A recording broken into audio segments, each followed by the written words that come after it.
So today we will be dealing with some important theorems related to quadrilateral. The theorem number one that we will be studying here is the diagonals of a quadrilateral bisects the diagonals of a parallelogram bisects the parallelogram into two congruent triangles.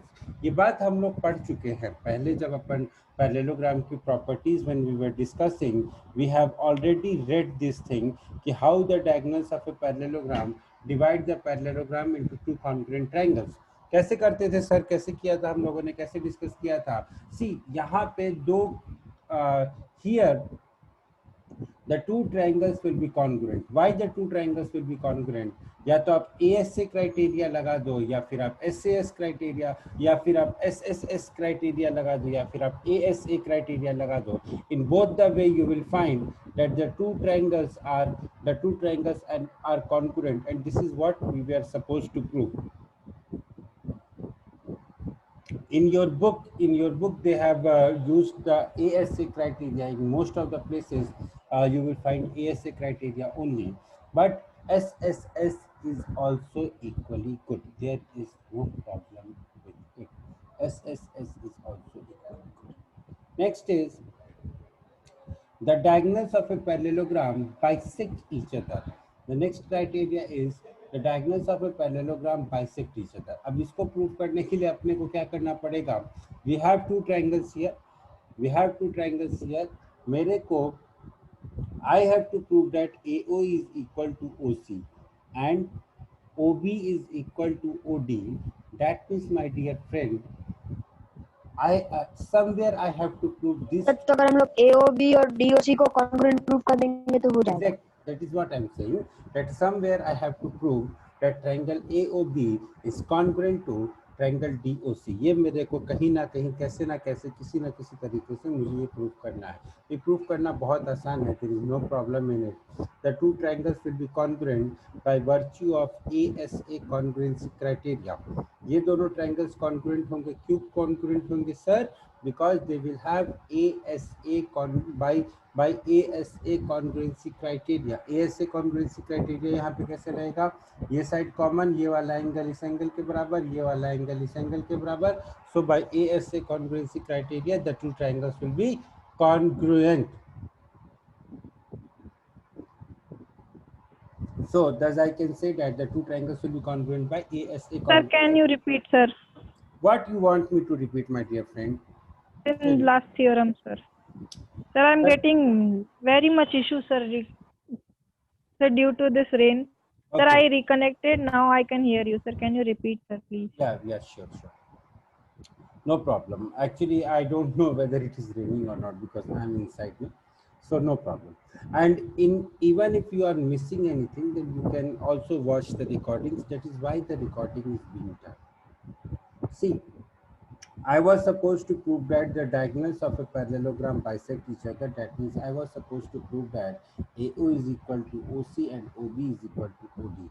तो ये proof करने के लिए मुझे क्या करना पड़ेगा? मुझे इस वाले ट्रायंगल को और इस वाले ट्रायंगल को कॉन्ग्रुएंट प्रूफ करना पड़ेगा. ये दोनों ट्रायंगल्स को मैं कैसे कॉन्ग्रुएंट प्रूफ करूँगा sir? The idea is very simple.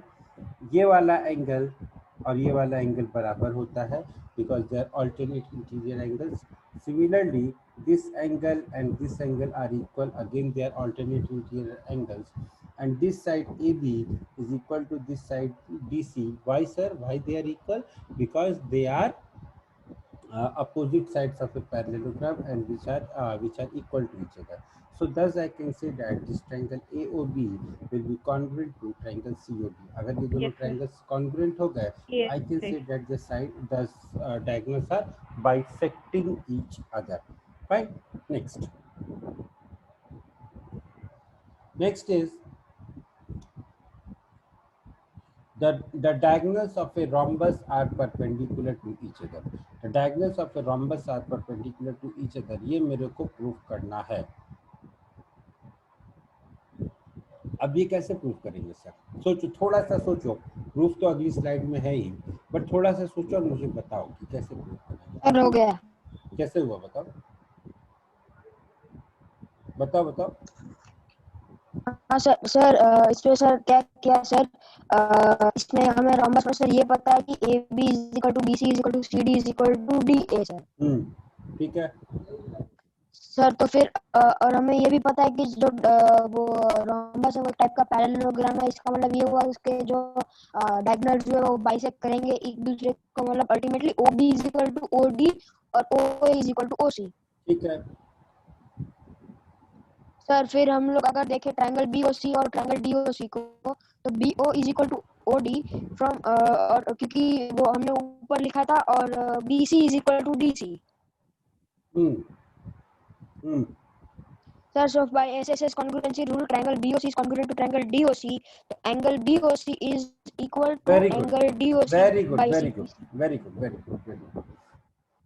देखो करना क्या है, मुझे इस वाले एंगल को 90 डिग्री प्रूव करना है। जब एंगल्स को 90 डिग्री प्रूव करना होता है या एंगल की वैल्यू कुछ प्रूव करनी होती है, तो डेफिनेटली वहाँ पे क्या करना होता है कि हमें, अब देखो मुझे ये पता है कि एक स्ट्रेट लाइन पे बनने वाले सभी एंगल्स का सब, मैं आपको थॉट प्रोसेस बता रहा हूँ। प्रूफ तो 2 लाइन का, प्रूफ तो आपके दोस्त ने भी बता दिया। मैं आपको थॉट प्रोसेस बता रहा हूँ कि आप इसको कैसे प्रूफ करोगे। क्यों थॉट प्रोसेस बता रहा हूँ, मान लो आप एग्जाम के टाइम पे सब कुछ वाइप ऑफ हो गया, आप सब कुछ भूल गए, तो भी कुछ चीज़ें होती हैं जो आपके दिमाग में हमेशा से रहती हैं, जो आप कभी नहीं भूल सकते। आप कितनी, आपको कोई भी बड़ी से बड़ी बीमारी हो जाए, आपके साथ कोई भी ट्रेजेडी हो जाए, लेकिन आप जब खाने को देखोगे, when you will see the food in front of you, ultimately your brain will tell your hand that you have to pick this and you have to eat this, because this thing is automatically imprinted on your mind। कि जब आप सामने कुछ देखोगे, कोई खाने की वस्तु या किसी भी चीज़ की वस्तु को आप देखोगे, तो आपका ब्रेन आपको बोलेगा कि, आपका ब्रेन आपके हाथ को सिग्नल देगा कि गो पिक इट, फिर आपके मुंह को सिग्नल देगा कि ओपन योर माउथ, एंड हाथ को सिग्नल देगा put it in your mouth and then you will eat it. उसके लिए आपको कोई रॉकेट साइंस पढ़ने की जरूरत नहीं है। जो छोटा बच्चा होता है ना, वो छोटा बच्चा खुद ही सारी चीज़ों को उठा के खाता है। मैं ये चाहता हूँ कि ये चीज़ें, ये ज्योमेट्री आपके दिमाग में इसी तरीके से छपी हुई हो। क्वेश्चन देख के आपको समझ में आना चाहिए कि what should you do. Your mind should ultimately tell you what you should do. करना कैसे, देखो दोस्तों, यहाँ पे जब मुझे इस वाले एंगल को प्रूव करना है, तो इस एंगल को प्रूव करने के लिए I will quickly scan what I have read till now. पहली चीज़ मैंने ये पढ़ी थी कि एक लाइन के, एक स्ट्रेट लाइन के अलॉन्ग बनने वाले सभी सम का, सभी एंगल्स का सम 180 डिग्री होता है। ये हमने पढ़ा था ना। और दूसरी चीज़ हमने, मेरे दोस्त, यहाँ पे ये पढ़ी थी, अगर एक स्ट्रेट लाइन के अलॉन्ग बनने वाले सभी सम्स का, एंगल्स का सम 180 डिग्री होता है, that means here angle AOC plus angle COD will be equal to 180 degree। ठीक है, agreed all of you कि angle AOC, just wait, I will change the color of my pen, angle AOC plus angle COD will be equal to 180 degree। ये तो आप लोगों को पता, ये तो आप लोगों को समझ में आता है। अब अगर मुझे एंगल AOC को, या angle, I have written AOC, sorry it will be angle AOD, that is my mistake.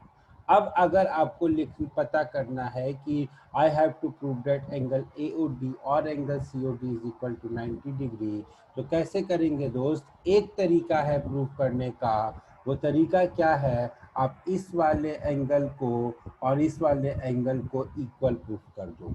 अगर आप इन दोनों एंगल्स को इक्वल प्रूव कर दोगे, तो twice of one angle will be equal to 180 degree, so one angle will be equal to 90 degree.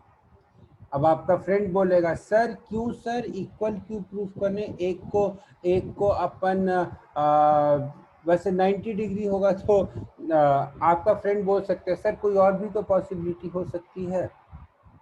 बेटा पहली चीज़ तो यहाँ पे कोई पॉसिबिलिटी ही नहीं होगी, क्योंकि एक लाइन के अलॉन्ग दो एंगल्स बन रहे हैं, और उसमें से एक एंगल अगर हमें प्रूफ करना है कि that angle is 90 degree, so definitely the other angle has to be 90 degree.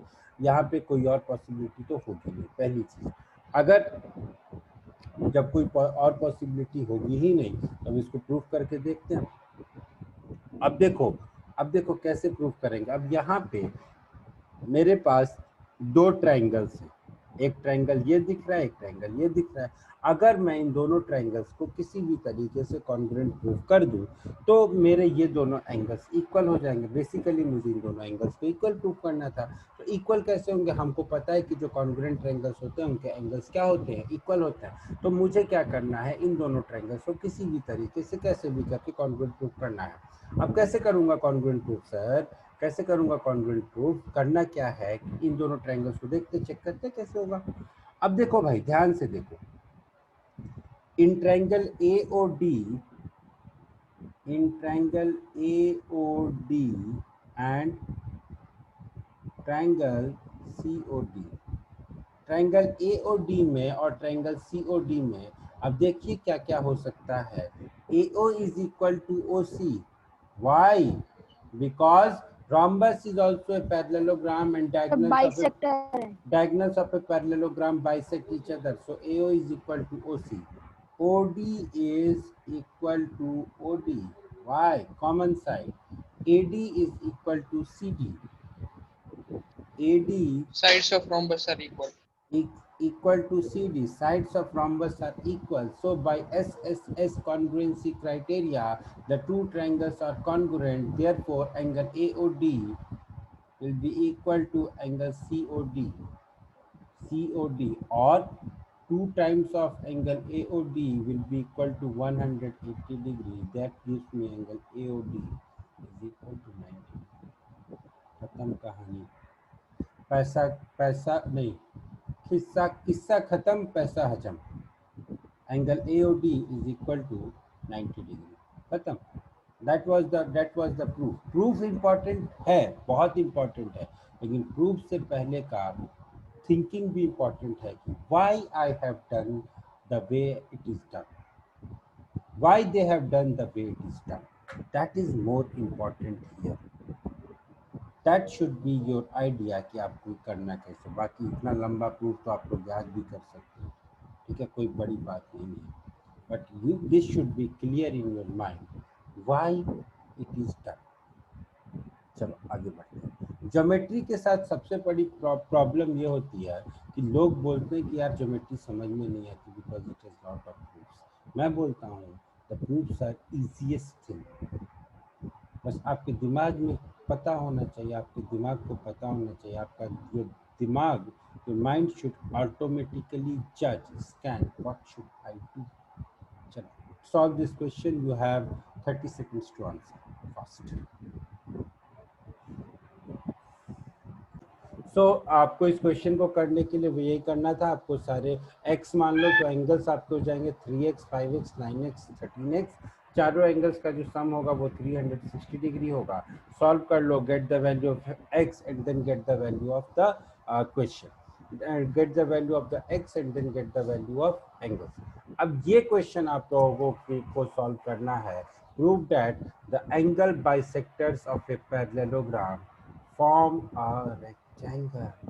Now this is going to be very interesting. How you guys will prove it, that I want to see.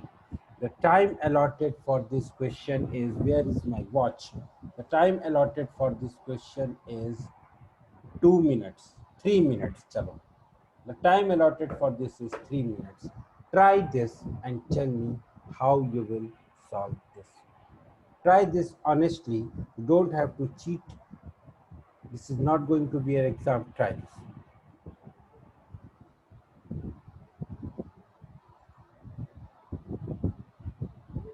Chalo. Now coming back to the question, prove that the angle bisectors of a parallelogram form a rectangle. Now how will you prove this? इसको prove करने के लिए आपको क्या करना होगा कि first you need to prove two things. First of all, the first thing that you are supposed to prove here is that PQRS is a parallelogram. पहली चीज जो आपको प्रूव करनी है वो ये प्रूव करनी है कि सर PQRS एक पैरेललोग्राम होता है। दूसरी चीज, अगर आप किसी तरीके से ये प्रूव कर दो कि PQRS के सारे एंगल्स जो हैं वो 90 डिग्री हैं, then you can prove that PQRS is a PQRS is a rectangle. अब आप इसको करोगे कैसे, ध्यान से सुनो। देखो बेटा, angle A plus angle B will be equal to 180 degree। मानते हो इस बात को? So half of angle A plus angle B will be equal to half of 180 degree, which is equal to nothing but 90 degree. So I can say that in this wala triangle, in triangle ASB, angle ASB will be equal to 180 degree minus 90 degree, which is nothing but 90 degree. So angle ASB will be equal to 90 degree. So angle PSR will also be equal to 90 degree. क्यों बोल दिया ऐसा आपने? ऐसा कैसे बोल सकते हो आप? Because the two angles are vertically opposite angles. Similarly, angle Q will also be equal to 90 degree, angle P will also be equal to 90 degree, and angle R will also be equal to 90 degree. तो इस quadrilateral के, ये जो PQRS एक quadrilateral है, इसके चारों angles 90 degree हैं। बट पिक्चर अभी बाकी है मेरे दोस्त। सर एंगल आर को प्रूफ करने के लिए तो हमें ये पहले दो ट्रायंगल्स को कॉन्ग्रुएंट प्रूफ करना पड़ेगा ना। आर बी कौन से दो ट्रायंगल्स को कॉन्ग्रुएंट प्रूफ करना पड़ेगा? या मैंने किस ट्रायंगल को कॉन्ग्रुएंट प्रूफ किया? नहीं सर, ये दोनों तो ऐसे ही हो गए, लेकिन फिर आर क्या बोलते हैं, angle R is equal to angle P को प्रूफ करने के लिए तो सर करना पड़ेगा ना ये ऐसे। बेटा कॉन्ग्रुएंट सर ऐसे ही कैसे प्रूफ कर देंगे? Angle R is equal to angle P is equal to 90 degree थोड़ी कर सकते हैं। इसके लिए हम तो को ये दोनों ट्रायंगल को कॉन्ग्रुएंट प्रूफ करना पड़ेगा पहले। एक बात बताओ बेटा, now you guys are testing my patience. You tell me whether you were present in lines and angle class or not. Just tell me honestly. Yes sir, I was present. I was present, fine. Now tell me one thing. If ABC is a parallelogram, then can I say that angle B plus angle C is equal to 180 degree? Yes sir. Okay, now when I can say that angle B plus angle C is equal to 180 degree, and this BR is the bisector of angle B, this CR is the bisector of angle C. So can I say that half of angle B plus angle C is equal to 90 degree? Come on, tell me, yes or no? Okay sir, sorry sir, मैं दूसरे method से कह रहा, sorry sir. See, you don't have to be sorry about these things, but you should be at least listen to what I am speaking यार। जब मैंने congruent की बात नहीं की है तो definitely congruency is not required here. At least just listen to me what I am speaking. मैं आप लोगों को पूरा टाइम देता हूँ क्वेश्चन सॉल्व करने। It seems as if I am just barking and nobody is listening. ऐसे मत करो। I don't have problem with any of your doubts, but at least listen to me. ठीक है, तो इस तरीके से now what I can say that angle P is equal to angle Q is equal to angle R is equal to angle S is equal to 90 degree. But still picture अभी बाकी है। जब आप इस क्वेश्चन का solution book में देखोगे तो उन्होंने इसके बाद उन्होंने डायरेक्टली कह दिया है कि since all the angles are 90 degree therefore it is a rectangle. Yes, the statement is correct. लेकिन आपकी क्लैरिटी के लिए अब मैं आपको एक बात बताता हूँ। ठीक है, यहाँ से question is over, but now we will discuss कि जो आपकी बुक्स में लिखा हुआ है कि in a quadrilateral if all the angles are 90 degree then it is a rectangle, is the statement correct or not? देखो, इस तरीके से आपकी बुक में लिखा हुआ है कि in a quadrilateral if all the angles are 90 degree then it becomes a rectangle. अब देखो मेरे दोस्त, मेरी बात सुनो। Angle DAB plus angle CDA will be equal to 90 degree plus 90 degree which is equal to 180 degree, है ना? ठीक है, लेकिन क्या ये दोनों एंगल्स को इंटीरियर एंगल जैसा आप लोग बोलते हो, या जैसा मैंने जो टर्म लिया था interior angle on the same side of transversal हैं? क्या ये दोनों angles interior angle on the same side of transversal हैं?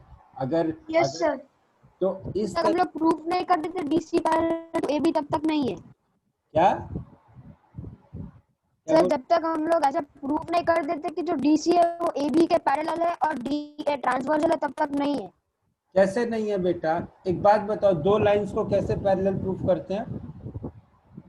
अच्छा sorry how sorry sorry sorry sorry sorry how sorry sir. Prove that two lines sir are? अंदर के angle supplementary होंगे तो। आगे का पढ़ते जाओ, पीछे का भूलते जाओ, है ना? Very good. आगे का पढ़ो, पीछे का भूलो. So if the two angles are supplementary, if the interior angles on the same side of transversal are supplementary, then I can say that, in that case I can say that the lines are parallel. That means AB will be parallel to CD. Similarly AD will be parallel to BC. AD will be parallel to BC. Thus, I can say that quadrilateral ABCD is a parallelogram. So, what they have done in your book, is उन्होंने 90 degree जब angles आ गए तो उन्होंने directly कह दिया कि this is a rectangle.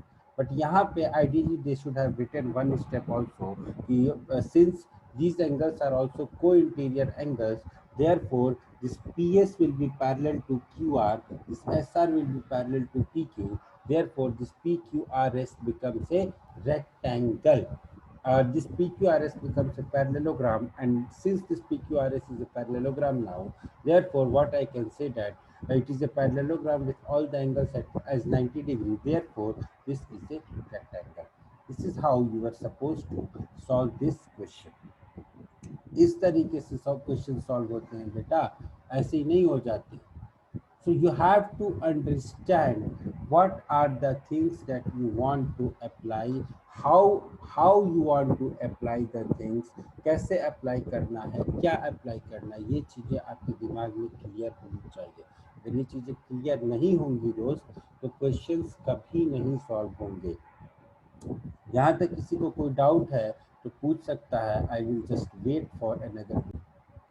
So today the next thing that we are going to discuss in this chapter is midpoint theorem. ठीक है, इस थ्योरम का मोटा भाई we will be discussing in 10th standard. This is the क्या बोलते हैं उसको, छोटा भाई of the theorem that we will be discussing in 10th standard. This theorem is called midpoint theorem. Midpoint theorem क्या होती है अब ध्यान से समझना, और अगले 10 मिनट तक 15 मिनट तक आप लोग कुछ मत बोलना, हम लोग The theorem is in a triangle, किसी भी ट्रायंगल में, किसी भी त्रिभुज में, the line joining the midpoint of any two sides is parallel to the third side and is half of it. किसी भी ट्रायंगल में, किसी भी त्रिभुज में कोई रेखा, in any triangle the line joining midpoint of any two sides, ये AB का midpoint P है, AC का मिड पॉइंट Q है, इन दोनों को मैंने ज्वाइन करते हुए एक लाइन खींच सकता हूँ, कोई प्रॉब्लम नहीं है. This line will be PQ will B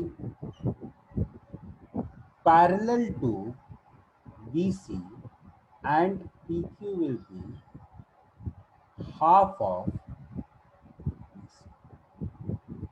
ठीक है, PQ will be parallel to BC and PQ will be half of BC. Fine. ये हमारा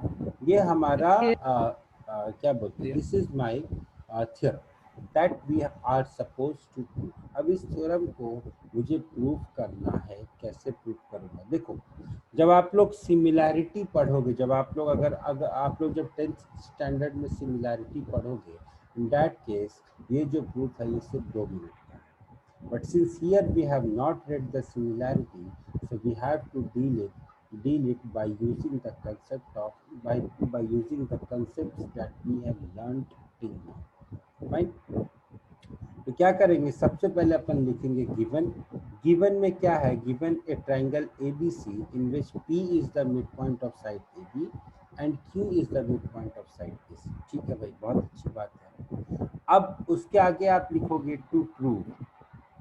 this is the standard format that you have to follow. ये follow नहीं करोगे तो marks लगेंगे, फिर मेरे को मत. टू प्रूव क्या करना है, प्रूफ ये करना है कि P Q is parallel to B C and is equal to half of it. P Q is parallel to B C and P Q is equal to half of B C. ये दो चीजें मेरे को proof करनी है।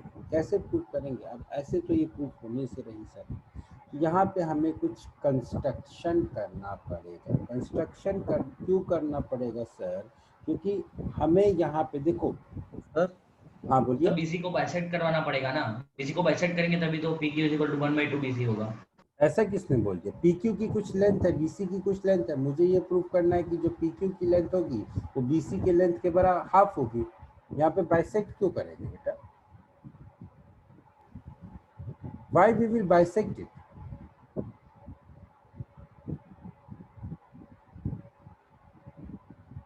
Bisect अगर आप करोगे, वैसे भी अगर आप इसको बाइसेक्ट करोगे तो it will cut it at X, then B X will be equal to X C. यहाँ पे पी क्यू तो नहीं रह गया ना, यहाँ पे आप ऐसे पी क्यू ले जाइए तो here B X will be equal to X C. You have to prove that P Q is equal to half of P C, that's it. ठीक है, अब कैसे प्रूव करेंगे समझो इस बात को। सर हाँ सर बोलिए सर टू प्रूफ में लिखा है BC is equals to sorry PQ is equals to 1/2 BC। हाँ सर ऊपर आपने लिखा है कि PQ is not equals to 1/2 BC। Sir मैं थोड़ी देर के लिए वो मीटिंग से लेफ्ट हो गया था तो मैंने शायद सुना नहीं। पी क्यू इज, अच्छा ये नॉट इक्वल, अरे नहीं यार ये नॉट इक्वल टू नहीं है, this is something else, this is something else. Okay, that was maybe that was typing, I mean P Q is equal to half of, P Q is not equal to कहीं नहीं लिखा हुआ बेटा, P Q is equal to half of this ही लिखा हुआ। Okay sir. वो हो सकता है पेन से इधर उधर कहीं से हुआ होगा। P Q is equal to half of this ही है, you please don't get confused. अब यहाँ पे हमें क्या करना है, now I have to prove कि P Q is equal to half of B C. कैसे प्रूव करेंगे सर? देखो प्रूफ करने के लिए सबसे अच्छी चीज क्या है कि अगर मैं किसी तरीके से, देखो पी क्यू और बी सी में मुझे कुछ रिलेशनशिप चाहिए, तो if I can prove this, अगर मैं किसी तरीके से पी क्यू को और बी सी को एक पैरेललोग्राम का पार्ट प्रूव कर दूँ, ठीक है, तो मैं ऐसा कह सकता हूँ कि there will be some relation between P Q and B C, क्योंकि पैरेललोग्राम के अपोजिट साइड्स क्या होते हैं? इक्वल होते हैं। ठीक है, तो अगर मैं इस फैक्ट को यूज कर पाता हूँ then definitely my task will be very easier. Now how will I use this fact? अब मैं क्या करता हूँ कि what I will do is, अब देखो थोड़ा सा सोचो यहाँ पे कि किसी तरीके से अगर मैं what I will do here is I will do some construction। मैं क्या कंस्ट्रक्शन करूँगा कि I will extend PQ to a point R। मैं PQ को किसी पॉइंट R तक एक्सटेंड करूंगा such that PQ। Hello sir. Yes बोलिए।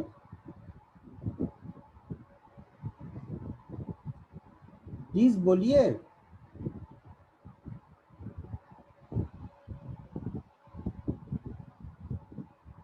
such that PQ will be equal to QR। मैं PQ को किसी एक पॉइंट R तक एक्सटेंड करूंगा such that PQ will be equal to QR। ठीक है, उसके बाद मैं क्या करूंगा, मैं R से इस C को ज्वाइन कर दूंगा, मैं R से इस C को ज्वाइन कर दूंगा। ठीक है, so basically what I am getting is I am getting a quadrilateral BPRC।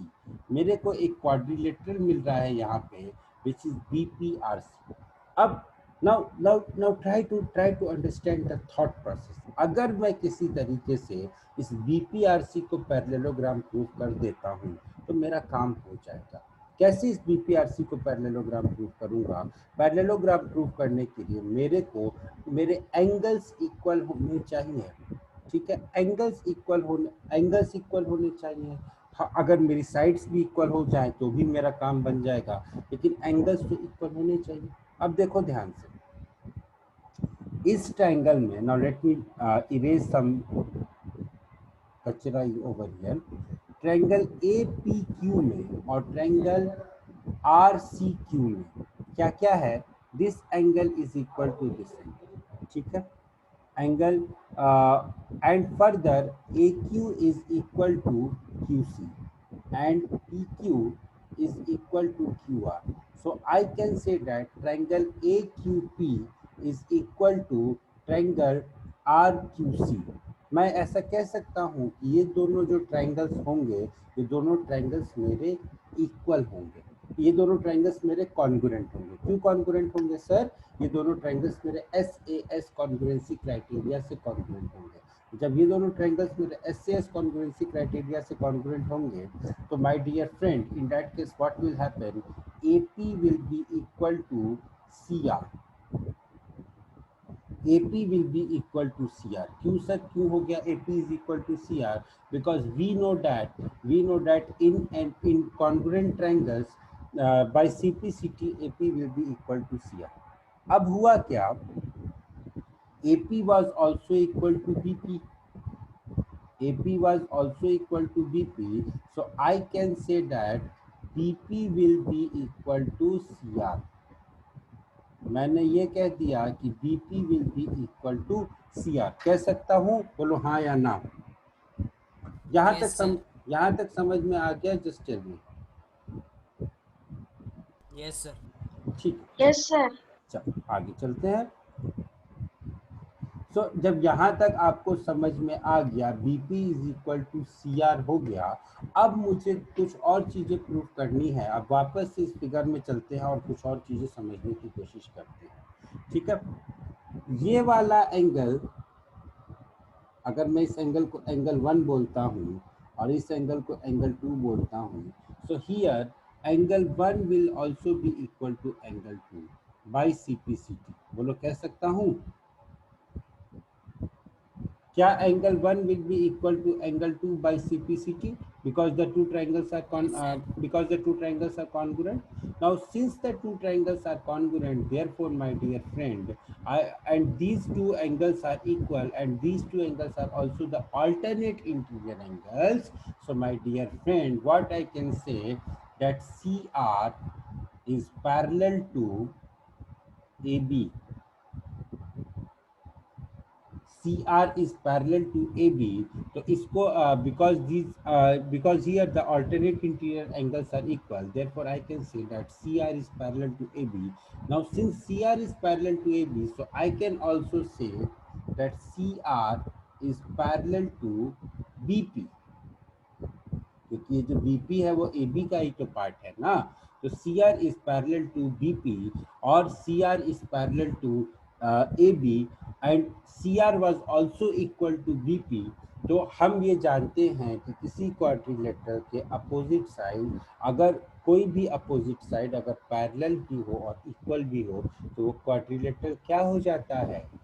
Sir हाँ बोलिए सर, एक और बार बता देंगे कि ये BP और CR पैरेलल कैसे हो गए? बेटा, एंगल 1 और एंगल 2 यहाँ पे क्या है? ऑल्टरनेट इंटीरियर एंगल्स हैं। देखिए ध्यान से, एंगल 1 और एंगल 2 जो है इक्वल हैं because the two triangles were congruent. Yes. ये वाला ट्रायंगल और ये वाला ट्रायंगल क्या था? कॉन्ग्रुएंट हुआ था, अभी हमने ऊपर प्रूव किया था। देयरफॉर हाँ जी। Angle 1 will be equal to angle 2 because the two angles by CP/CT and angle 1 and angle 2 are also alternate interior angles here. Angle 1 Yes. और एंगल 2 मेरे ऑल्टरनेट इंटीरियर एंगल्स में है। Therefore I can say that AB will be equal to CR और AB will be parallel to CR. Now since BP is also a part of AB, therefore BP will also be parallel to CR. अब BP is equal parallel to CR हो ही गया, BP is equal to CR हो ही गया। That means this quadrilateral BPCR is a parallelogram. This quadrilateral BPCR, ये जो quadrilateral है मेरा, मेरे दोस्त, this is a parallelogram. और parallelogram के अपोजिट साइड्स क्या होते हैं? इक्वल होते हैं ना। अब आगे देखो, Now, since BP is equal to CR, therefore BPCR is a parallelogram. अब पैरेललोग्राम की अपोजिट साइड्स क्या होती हैं? इक्वल होती हैं. जरा एक मिनट के लिए पीछे जाओ. So PR will be equal to BC. So PR will be equal to BC, or twice of PQ will be equal to BC, or BC will be equal to or PQ will be equal to half of BC. PQ will be equal to half of BC. क्यों sir आपने ऐसा कैसे लिख दिया कि PR is equal to twice of PQ? इसलिए लिख दिया सर क्योंकि अपन ने जो कंस्ट्रक्शन किया था वो अपन ने क्या किया था, PQ को एक मिनट, PQ को अपन ने जो कंस्ट्रक्शन किया था उस कंस्ट्रक्शन के हिसाब से PQ was equal to QR. ये अपन ने कंस्ट्रक्शन किया था. Therefore, since PQ is equal to QR, therefore 2 times of PQ will be equal to QR, will be equal to PR. ठीक है, समझ में आया हाँ या ना बताओ? Yes sir. सर ये समझ PR और BC कैसे पैरेलल हो गए? PR और BC कैसे पैरेलल हो गए? बेटा आप क्लास में अभी थे? हाँ सर, आपने बोला कि BP और CR पैरेलल है तो ये एक पैरेललोग्राम हो जाएगा. तो PR, तो सर ये दोनों पैरेलल है. पैरेललोग्राम की ऑपोजिट साइड्स पैरेलल होती है. बेटा पैरेललोग्राम के अपोजिट साइड्स पैरेलल होते हैं दोस्त. अच्छा ओके सर, दूसरा, अच्छा ठीक है सर. बेटा एक बात बताऊं आप लोगों को, अगर आप लोग पिछली क्लास का रिवाइज करके नहीं आओगे ना तो ये चैप्टर बिल्कुल नहीं समझ में आने वाला. I'm creating a wrong impression in front of all of you. This was the theorem here in which we have proved that PQ is parallel to BC and PQ is equal to half of BC. Next class में जब अपन मिलेंगे perhaps on Monday or on Tuesday, we will prove the converse of this midpoint theorem. ठीक है, हम लोग इस mid point theorem के converse को डिस्कस करेंगे और हम लोग इस मिड पॉइंट थ्योरम के कन्वर्स को प्रूव करेंगे अगली क्लास में. ठीक है, अभी आज इससे ज़्यादा नहीं बढ़ेंगे क्योंकि वैसे भी आज की क्लास में बहुत ज़्यादा गर्दी हो गई है. गर्दी बोलते हैं ना, पता नहीं क्या बोलते हैं, मैंने यहीं पे कहीं पे सुना था बहुत. तो आज की क्लास में बहुत ज़्यादा गर्दी हो गई है and definitely it was a very fruitful discussion. आप लोगों की क्लास में एक बात मैं बोलता हूँ, the thing is being recorded also. आपकी क्लास में आने के बाद मुझे कई सारी चीज़ें सीखने को भी मिली. आप लोग जो सवाल पूछते हो मेरे से मुझे कई सारी चीज़ें सीखने को मिलती है. तो my dear friends, it's my humble request to all of you, please don't stop asking questions. Please don't stop asking questions. हो सकता है सम टाइम आई